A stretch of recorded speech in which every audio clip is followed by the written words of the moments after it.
What up, folks? Welcome to another episode of Healthy Living and Wine. I'm your host, JQue. Listen, Healthy Living and Wine is a platform where we talk about all things health, wellness, and wine, and how the balance and the lifestyle is accomplishable. So, yes, you can have healthy living and you can still be drinking wine, right? Good. I got my girlfriend, almost a spill. Your girl was good. This is my first drink, okay?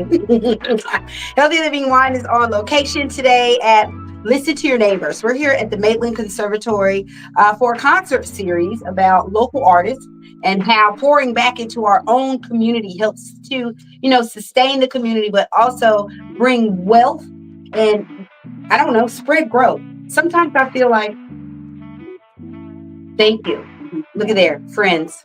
Sometimes I feel like, grow or pouring into our own community, it kind of just makes like a rotation of money, right? But it doesn't always seem like it's growing the money. Like, I'm buying for you, you coming right back, you buying from me. I'm going right back, I'm buying from you, you're going right back, you're buying from me. Like, I mean, and I understand how that's supposed to work. Believe me, I am all about philanthropy, especially when it comes to my community, which is why I'm here today. But I noticed it's got to be something to it. These shows, Listen to Your Neighbors, continue to sell out. Okay. And so, back to community. How do you feel that the cycle of money happens when we are always recycling money in community? When we say giving back to the community, it's like, are we really giving back or are we just recycling?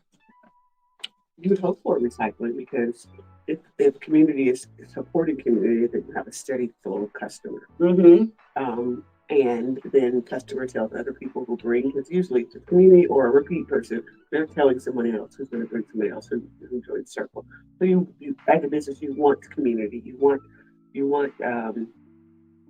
return customers, you want repeat, you want to have your customer loyalty or your base customer. Mm-hmm. So it doesn't start in the community, like where would it start? You start with the people you know first, and they tell other people. Mm-hmm. And those people come in and then they understand that they enjoy it, and they tell somebody else. So you definitely want that. The word of mouth. I don't think it's a recycling. Mm-hmm. I just think it's a circle. It's a circle of prosperity. If somebody in the community is prosperity, if he wants to give back or they want to give back within the community, the money goes towards the dollars that stay in the community. I understand that. That's how it was back when. That's facts. When we as colors couldn't own bank accounts, couldn't buy businesses, couldn't buy land. We pulled our money together and gave it to a white man who would buy it for you. That's right. Or if you did have somebody wealthy enough to buy or pass down, own their own land, they kept it in the community. That's why communities like Tulsa, like Greenwood, all those things, they survive independently of the white dollar. And that's what. That is so true. Ultimate demise. That is so true. I as I've grown, even in my own business, I understand the importance. Do you feel like we use the word giving back and, philanthropy and giving back kind of interchangeably? Mm-hmm. Do you really think they're like, I guess for me, I don't feel like they're interchangeable. When I feel like if you're in the category of philanthropist, you're in the business of giving back. Right. You have enough money, you have a surplus, and in that surplus, you choose businesses to support the channel. Correct. Because each year you have to give out. You got to give something, right? Because your taxes, the government says at that point, when you're in that level and where you're titled as a philanthropist, that means you have to give some money back because otherwise you're going to be taxed. So savvy, smart people. So what they do is look at what they would be taxed and they try to donate that. Yeah. To the businesses. To businesses. However, community, period, right?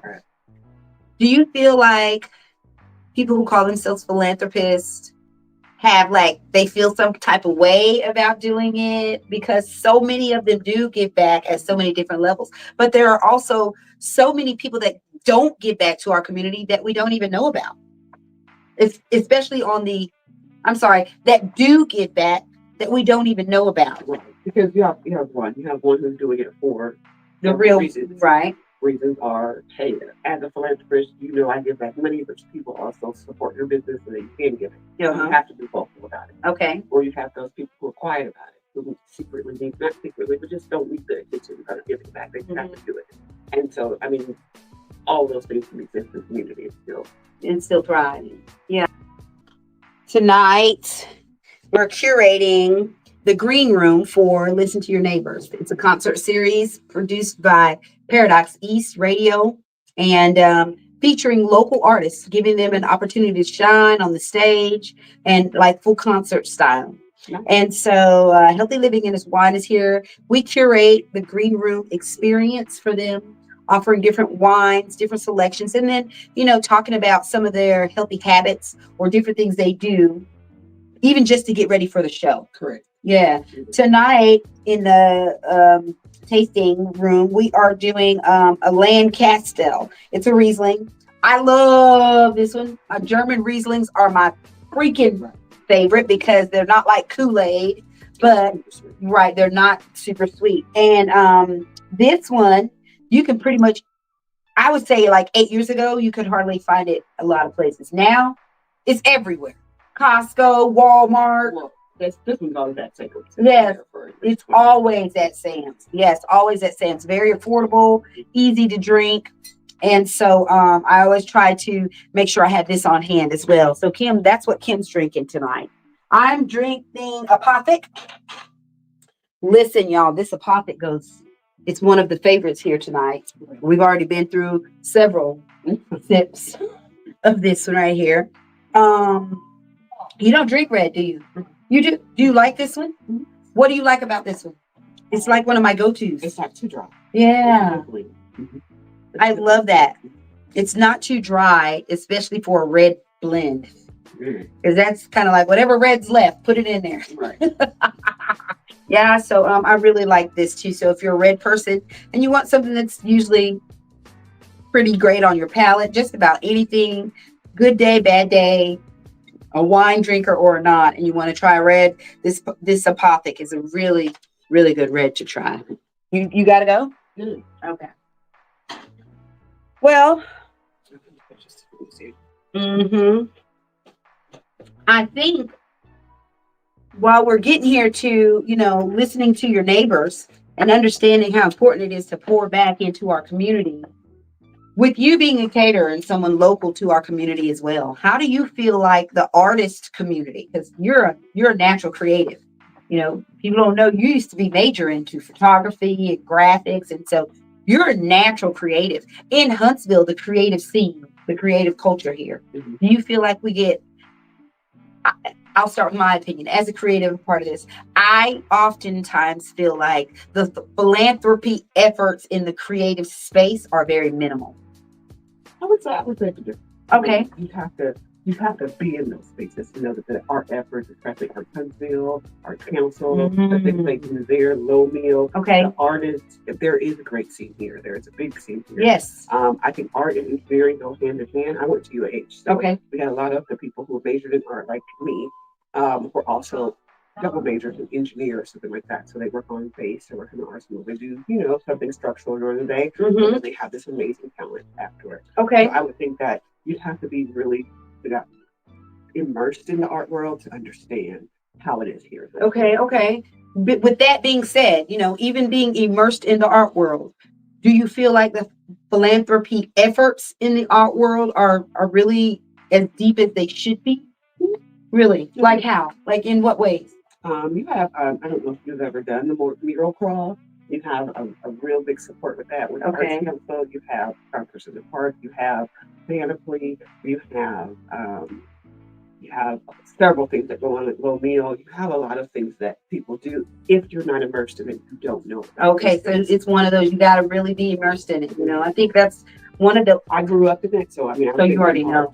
I've been in art and art major in some way throughout high school, all the way through college, through life.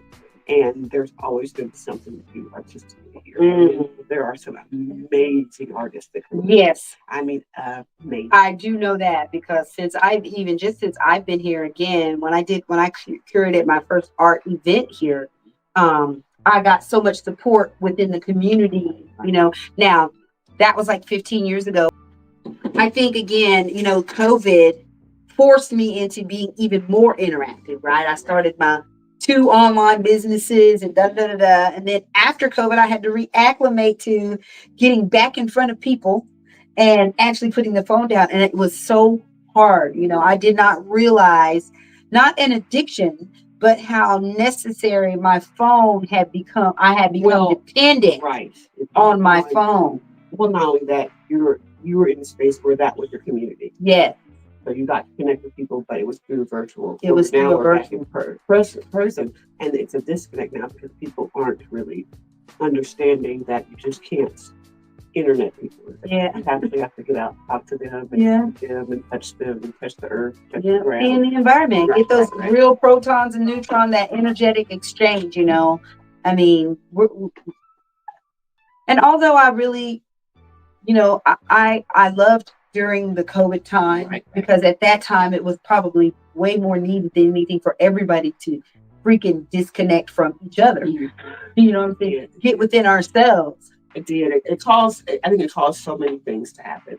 People who were always on the go had got to slow down, and they probably had never. I had a friend who said, I've never got to work from home. I've always been at work. I've never had to got to sit and be still. Those people who, like spouses who kind of live in passing, they never sat in their home together, worked together, spent all that time together. Either they're loved even, or it was cracked. It kind of it forced them to take a look at what was happening. Yeah. And I think the divorce rate and the marriage rate kind of went. Some people got deeply, actually fell in love, actually became family. Yeah. Spent the time, and some people who weren't willing to do the work or who were hiding. Who were right. A lot of people masked, didn't realize, and they had to take that off and be with that person. And they didn't know who that person was. They don't have not even yourself. Correct. For me, it was not a person I had to be with. It was my freaking self. Right. You know what I'm saying? Right. So I think community. I love the pandemic. It was the best thing because I'm not a person who has to be connected to the internet all the time. Even though I'm on social media and I do stuff like that, I do it because I want to. If I have to, I probably wouldn't do it. Yeah. But that was time where we slowed down. It wasn't a rush. I stayed outside. I stayed in nature. I built a community of friends and people who just were safe around them. Yeah. So you had these micro communities that made them themselves because they figured they were fun around them. Those are the people you want to hang out with because they still wanted to enjoy. Yes. Community. Exactly. Right. Exactly.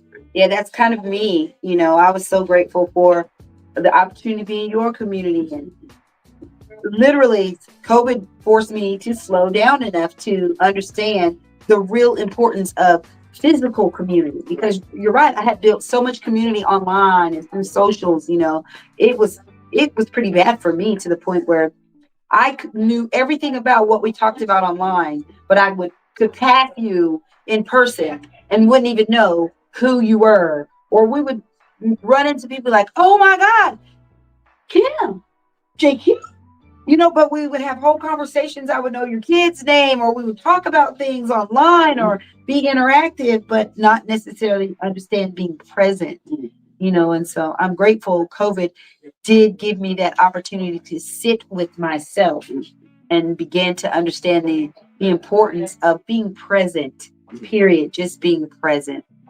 I think this has been good. I appreciate you for coming over here. I call Kim and say, Kim, come over here and hang out with me. Because she's such a reliable hangout buddy. And listen, if you're in the area, stay connected. Listen to your neighbors with Paradox East Radio. It happens, I think, once a month. You can check out their lineup of who's coming up next. Tonight's episode is featuring Lana White and her band, and I think they're actually performing right now. Maitland Conservatory is where it's happening. Your girl JQue, Healthy Living in Wine. We curate the wine experience here in the green room.